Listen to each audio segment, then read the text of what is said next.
දරුවනේ මේ ගාන නිවැරදිව හදනකොට මේ ගානේ තියෙන වැදගත්ම කොටස් දෙක තමයි මේ ප්‍රශ්නේ අහලා තියෙන වම් පසට හා දකුණු දිශාවට කියන කොටස.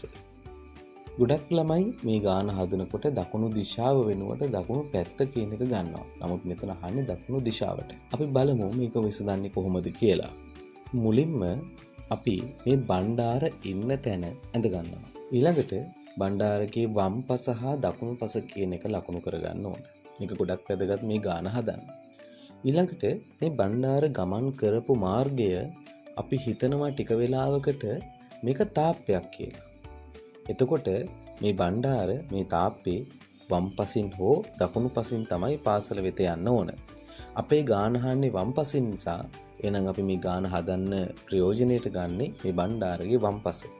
එහෙනම් අපි මුලින්ම මේ බණ්ඩාරව ටිකෙන් ටික මේ මාර්ගයේ වම් පසින් නැත්නම් මේ තාප්පේ වම් පසින් පාසල වෙත රැගෙන යමු. හොඳයි. මුලින්ම මෙන්න මෙහෙම යනවා. එතකොට කිසිම ප්‍රශ්නයක් නැහැ. තාප්පය ඉන්න දිගේ යන්න පුළුවන්. දෙවෙනි පියවර තුන්වෙනි කොටස අන්න දරුවනේ එතන තුන්වෙනි කොටසේදී ඔයාලට පැහැදිලිව පේනවා බණ්ඩාර ගමන් කරනකොට බණ්ඩාරගේ ඉදිරියෙන් තාප්පය හරහාට හිටිනවා. අන්න ඒ අවස්ථාවේ ඔහොම ඉදිරියට ගියොත් බණ්ඩාරගේ මුහුණ තාප්පේ වදිනවා. අන්න ඒ මුහුණ වදින අවස්ථාව අපි ලකුණු කර ගන්නවා. හොඳයි. එතනින් ආයි මොන්න ගමන ආරම්භ කරා. බාධාවක් නැහැ. අන්න දරුවනේ නැවත වතාවක් බණ්ඩාරට බාධාවක් ආවා. එහෙනම් එතනත් මුහුණ වදිනවා. ඒක නිසා එතනත් ලකුණු කරනවා. ආයි යනකොට ඊළඟ හැරෝමේ ආයි මුහුණ වදින අවස්ථාවක්. ඉදිරියට යනවා. බාධාවක් නැහැ. නැවත මුහුණ වදිනවා. ඉදිරියට යනවා. ඉදිරියට යනවා. ඉදිරියට යනවා. අන්න ඒ අවස්ථාවේ නැවත වතාවක් මුහුණ වදිනවා. පාසල වෙත යන්න පුළුවන්.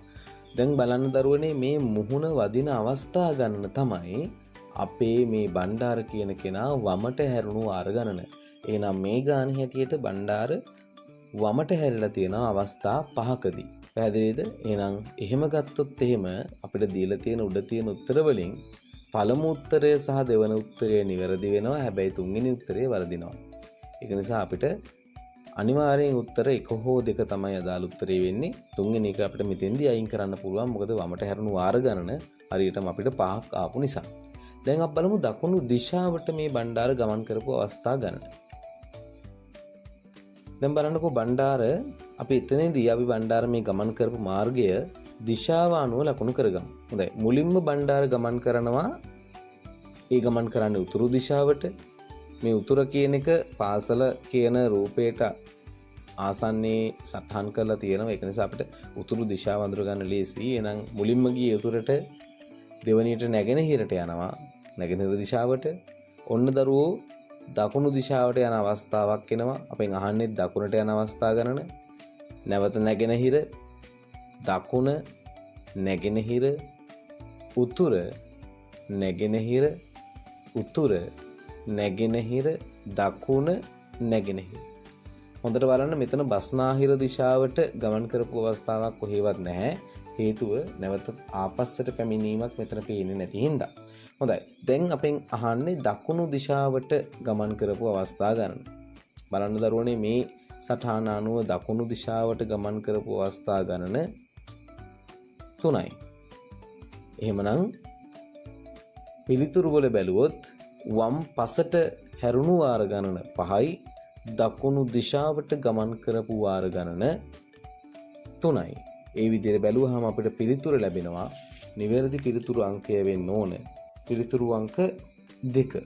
මම හිතනවා ළමයින්ට මේක පැහැදිලි වෙන්නේ නැති කියලා.